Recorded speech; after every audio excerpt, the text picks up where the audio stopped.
Thursday, probably Friday or Saturday for you, or another day of the week. But for me, it's Thursday. And it is hot today. Like, it's, what time is it? It's only 3:23 and it's already like 93 degrees. So summer is officially here. It's only the 2nd of June. So anyway, today I'm going to do the mommy slash parenting, I've seen it both ways, scenario tag. I know it's kind of old, but I just saw it for the first time on Tuesday and I thought, why not?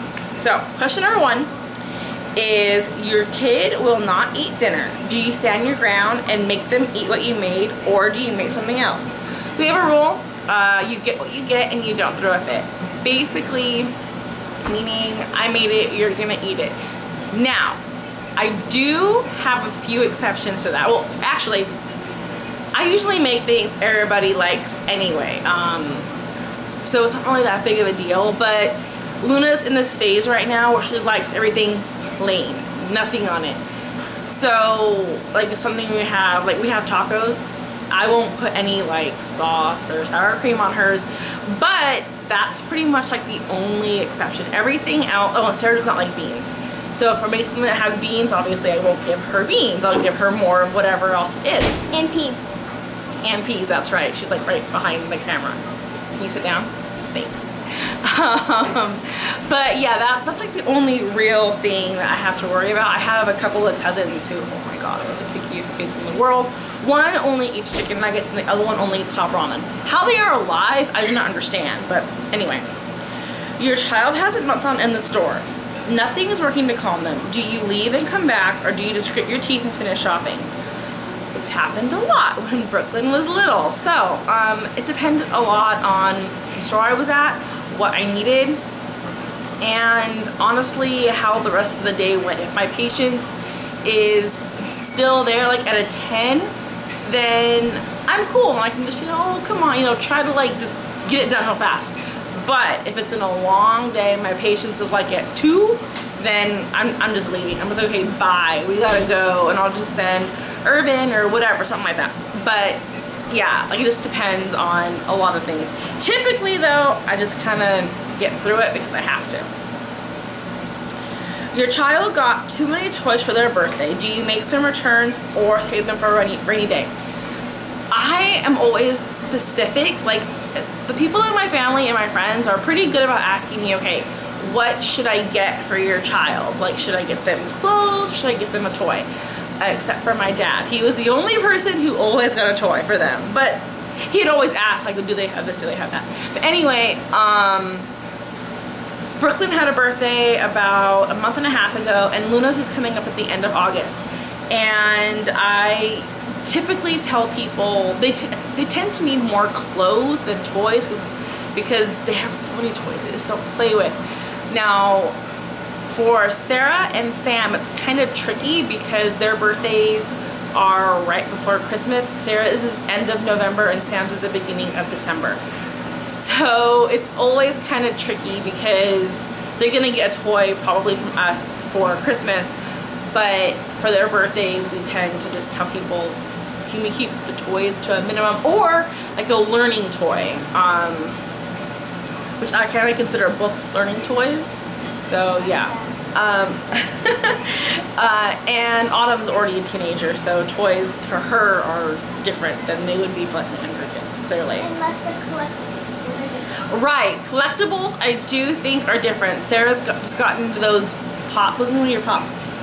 Sarah's gotten into those little pop thingies lately, and so those are toys, but they're like collectible toys. And Brooklyn got this set of Amiibos for her birthday. Yeah, Sarah collects these. Probably seen these in the store. I have them everywhere. This is obviously also. Got this for her at a local comic book store. Those are the exceptions that I do make. It's for collectible toys like that. But seriously, why would you return your kids' presents? Like, that's sad. That's just, no. If anything, you can always re-gift them. I've done that. I have. Your kid is protesting sleep. Do you give in at 3 a.m. and get up and turn on a movie, or rock them, nurse them, etc., and get them to go back to sleep? I have bad sleepers, but never so bad where they've been up at 3 a.m. for the day. I think I mentioned before, Brooklyn has a sleep disorder. So she wakes up many times a night. And what do you want? Oh, hang on 1 second. Okay, I'm back. I had to go potty. So I forgot where I was. Where was I? Oh, the sleep thing. So they never she's never been up and ready to go at like 3. The earliest she's ever gotten up is like, no, that's not true. When I went to Universal, she was up like with the birds basically, but she was pretty much okay. Usually though, I'm just like, look, it's 3 a.m. I know you don't want to be up, because if you're up, you're going to be a monster the rest of the day, and I'm going to be a monster. And so no, I'll just like kind of, she's older now, she's 7, so I can kind of talk to her and like reason with her. But the only time any of the other kids ever woke up in the middle of the night and were up for a significant amount of time was Luna, when she was getting her first couple teeth, which is just hell for all kids. And she was up for like an hour, just playing for like an hour. So it wasn't that bad, but yeah, they'd never been up for like the day at that time. You have an appointment and no sitter. Do you bring them with you or reschedule? I take them pretty much everywhere I go. So I always make sure I have drinks and snacks and stuff like that to keep them occupied while I'm doing whatever it is I have to do. You have 20 minutes until unexpected company arrives. Do you rush to clean up your house, or figure, it's all right, I've got kids? Well, I just implemented with the girls a new chore system, which basically they have this is kind of weird, sorry.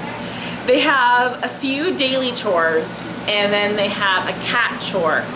So like today's the 2nd, it's an even day. So today, Sarah will do the litter box and she'll wipe down the bathroom and sweep it. Brooklyn will feed and water the animals, and she will sweep up and clear up the hallway area. And then they have their daily chores, which is Brooklyn puts away the dishes and Sarah does the dishes. Now there are a few exceptions, like the other day I just didn't want to see dishes right there anymore, and Sarah was at school, I think. I just went ahead and did it myself.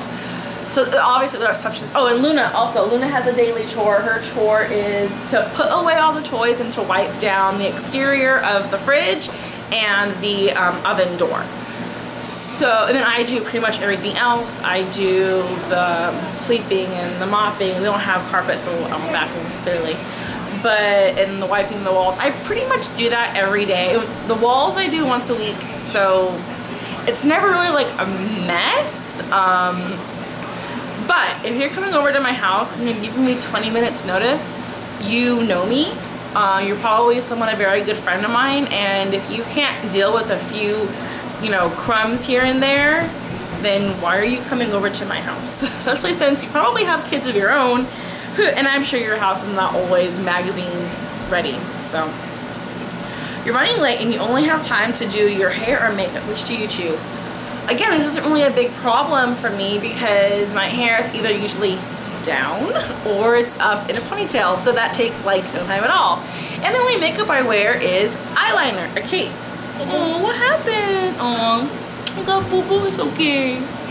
The only makeup I really wear is eyeliner and lip gloss occasionally. If I'm feeling kind of fancy, I'll put on some eyeshadow. So again, not a big thing for me. But if I had to choose, probably I at least would brush my hair. If I only had like 2 minutes to get out the door, I would rather brush my hair than put on eyeliner. So, just me.